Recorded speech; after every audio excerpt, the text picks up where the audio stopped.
Real true education, not fake news.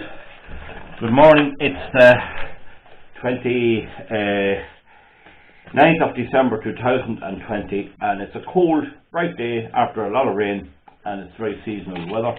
You're very welcome back to the channel, and this is the 33E. It's the do nothing approach and the null hypothesis. Now don't get too turned off by the word the null hypothesis, because you understand the do nothing approach, which is closely related. Doing nothing to when you're faced with various problems is often maybe the best thing to do. I paint a scenario here. If you're walking down O'Connell Street in Dublin, which is the main street in Dublin, and there's a big river, the Liffey, flowing out to sea, and bridges, the big bridge there, and suddenly you see the buses stop and the drivers get out and jump into the Liffey, all the passengers get out and jump into the Liffey, the police all jump into the Liffey, the postmen jump in, and all the people start jumping in. Mothers with prams throw their babies in the Liffey and they jump in, and you see them all drowning, and they all drown and their bodies are floating out to sea, and suddenly there's nobody left, and along comes about 5 or 6 people, and they come along and they're about to jump in, and they turn to you and say, "What are you up to? Why haven't you jumped in?" I mean, what do you say in that situation? Obviously, you'd say, "Well, I'd advise you not to jump in, but I'm not jumping in." So, I'm just making the point about following the crowd in a very extreme case, that there is probably an inbuilt tendency in people to follow the crowd, and it is not always the best thing to do. Now, in investing, it's well known that the do nothing situation is often the best. Investor Warren Buffett has always said, when everyone's running that way, you run the opposite direction.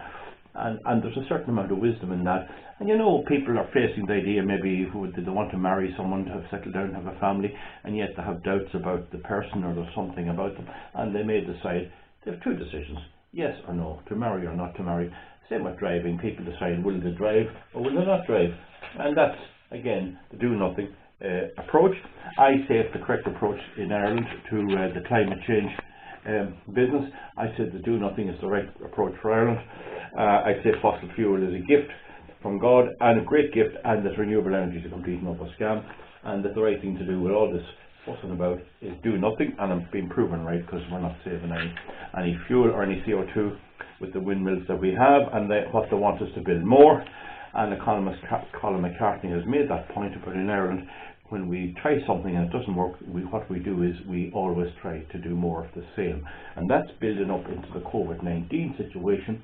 Remember, there was a great flu in Ireland and Britain and all over many parts of the world in 1918, and the approach of the British government, which then ruled Ireland, was to do nothing. Nothing. And maybe they couldn't do anything, because there was a revolution on in Ireland at the time, and so they did nothing. Saving for a pension. Should you do nothing, or should you save for a pension? Let the state look after you. Again, it's the same dilemma again. And even Shakespeare had it, to be or not to be. That is the question, whether you should act on things that you see wrong. Now, so that's that. Now we then move into the null hypothesis. Now it's different in this respect. The null hypothesis is whether the action you're taking is effective. And my friend Pat Swords, who is, see his name there on the top, Pat Swords, he's a principal process environmental health and safety consultant. Right?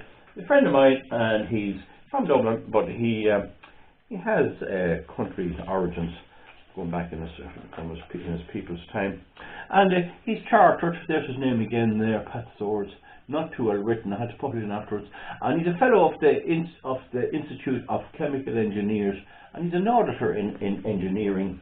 And so he has a good lot of very impressive qualifications. And we had a debate the other night about the null hypothesis.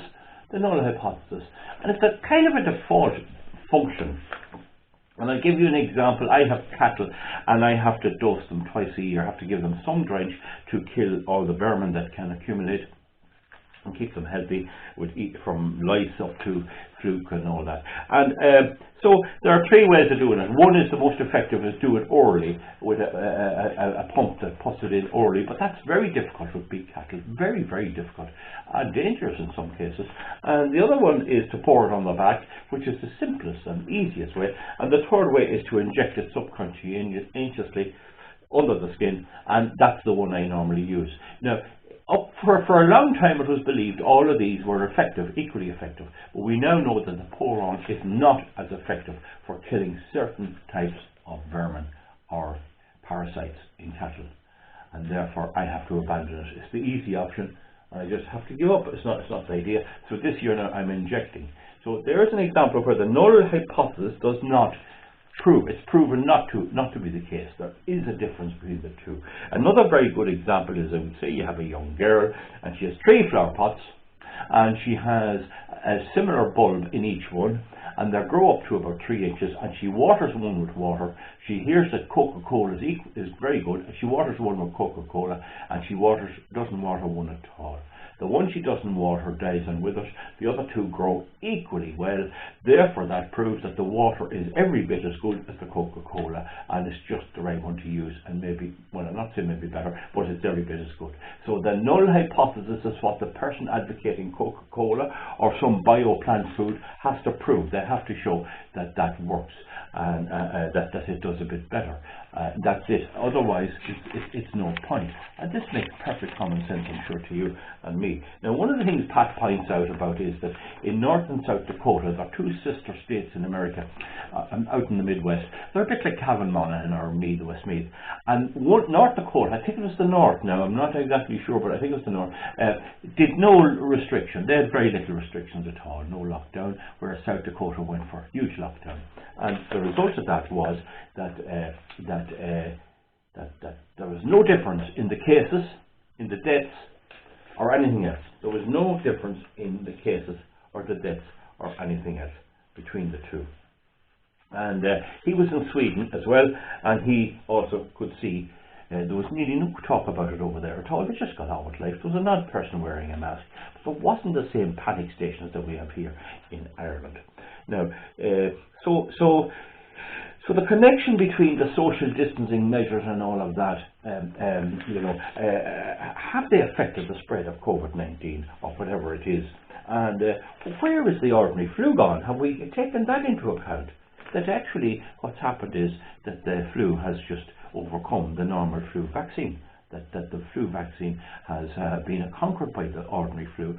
And if you think of it, if you just, supposing there was an accident in the one factory, the only factory making flu vaccine last 2 years ago, and they're making a placebo, they make something which doesn't have the ingredient in it. I mean, people would get the flu, and some people would be very sick with the flu, and some people would possibly die. And the effect of what's happening now is very similar to if that scenario happened. In other words, the vaccine that was there is no longer effective. And you could say the virus has mutated a bit to make it less effective, but it's been known that in London they're now saying that a new strain has emerged. And that's what they're doing, rather than admitting that the social measuring, distancing measures and masks, etc., and stopping people going to see their grannies at Christmas have not worked. So rather than admit that it hasn't worked, I would suggest what they're doing is saying there's a new strain. Well, that's what viruses do. That's what viruses do. So the response to that in Britain is more lockdowns and locking down London and not letting lorry drivers come into the country and all this sort of thing. When in fact what's really happening is that the vaccine for ordinary flu is no longer effective, and they have a new vaccine now which they say is effective. And is it effective? So the point about it is, we see with the wind turbines, we put up loads of wind turbines. We have now about 3,800 megawatts of wind turbines, and we're no better off than before. And the answer again is build more and build more. So it's, we must jump. We must jump. And the jumpers are all around us. Everyone knows them. People who panic unnecessarily about things. And in our Irish society, and I'm sure the UK, civil servants are big into this jumping business, and they take pleasure from seeing it going on. And in the Gardaí, and in the army, and in the medical services, people who panic about things are seen by the higher up people as trustworthy, because they're always panicking, so they know that they're not going to let them down if something happens. Whereas the cool person, they'd be afraid that, oh my God, something might happen, and they mightn't report it, and they mightn't act right. And that's totally wrong, because the cool person assesses everything as it happens, and the jumper jumps for everything. So you have everyone jumping around the place. Now, keeping cool is out in our present society, and we saw the Catholic churches panic. We saw the Catholic churches panic, And what they did away back in the 40s and 50s, I mean, some of the things they got up to in this panic, and it wasn't all badness. They were taking babies away from mothers, and had people. I used to go to my relations, and there'd be women outstretched in front of the Child of Prague statue praying, and they'd be starving going into mass because they wouldn't eat before going to Holy Communion, and they'd faint in the church, and all of this. And I couldn't help as a young lad but say, hold on a minute, will you get a grip on yourself there and cool down a bit? There's none of us going to hell. We wouldn't be capable of doing it if we going to hell. And all this type of thing. So the media loves the panic. It loves the panic. Now don't forget that I'm not against the church. I'd say we shouldn't throw the baby out with the bathwater, but we shouldn't ever let that panic come back again. And what's happening is, over that the religious fervour dies out, we have this other sort of panicking in the modern world. So when to invest? The null hypothesis is used a lot in investment when you shouldn't invest at all. Don't invest at all. And that's often the wise thing to do. And we see that there are Ponzi schemes. Now, a jumping Johnny panics that something's going to go wrong, whereas in the Ponzi scheme, the opposite is the case. They get a rush of blood to the head to think they're going to be millionaires. In both cases, you're being deceived. And it's a question of keeping cool and sussing out how Bernard Madoff defrauded all these Jewish investors in New York out of 50 billion, and there was a similar case in Cavan, and even some of the local policemen invested in this case, and we're all ripped off by a fella who accidentally built up a Ponzi scheme. Anyway, that's a slight digression. So how is there a new strain of the virus in England? How does it come there's a new strain? I suspect it's the old virus that has got a way of getting around all these vaccines. And is there an identifiable vaccine at all? I think there may not be. I think they have never isolated it. There's talk of them isolating it in South Korea, but I don't know did they isolate it. I'm keeping an eye on the time here. And then if it's not isolated, what's the vaccine? I mean, it's a complete secret by the big pharma what the vaccine is. Our government has indemnified them from being sued, and you're expected to take this on pure faith. What have they in it? How did they make a vaccine if there's no identifiable COVID virus? So now the government gets it wrong, and often got it wrong. And in the Great War, First World War, my granduncle Owen Martin was killed. He went out. He was in Scotland gathering potatoes, and he joined the Scottish Rifles, out of poverty, I would say, and he was killed. And years later, in 1930s and 40s, my father was living in Ireland, and he joined the local defence force, and he was riding a motorbike as a dispatch rider. That was all right. But I asked him, you'd be fit to be a pilot. Why didn't you join the British Army? You get a good pay, and you'd be taken in there. And he would, because he was good at mechanical things. And his reply was, it was bad enough to lose an uncle without me going as well. Why should I bother? What was in it for me? Let them belt away, and when it's all over, we'll cool down. And as a result, I'm here today because he'd almost certainly have been shot down over France or somewhere, and I'd never be born. So the thing about it is that doing nothing is always a very important option to select. It's scientifically acknowledged as the right thing to do in some situations, and you always should have it in your way of assessing. So if you're assessing whether you should build something or whether you should do something else, you keep the null hypothesis, the do nothing approach. Let's do nothing. I have to dose my cattle. I have no option, only that. I have to do it. But there are other things and treatments you see and stuff in the paper that this is good and that is good, and why don't you do this and why don't you do that?